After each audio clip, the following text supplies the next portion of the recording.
మద్యం కుంభకోణం అన్నటువంటి వ్యవహారం మీదన దర్యాప్తు సిఐడి స్టార్ట్ చేసింది.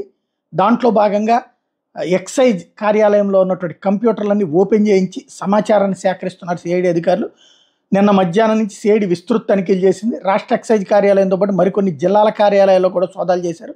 ఏపీ బెవరేజెస్ కార్యాలయంలో కూడా తనిఖీలు చేశారు.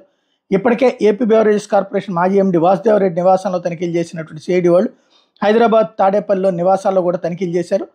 అలాగే కీలక సమాచారం సేకరించామని చెప్పి సిఐడి చెప్తోంది.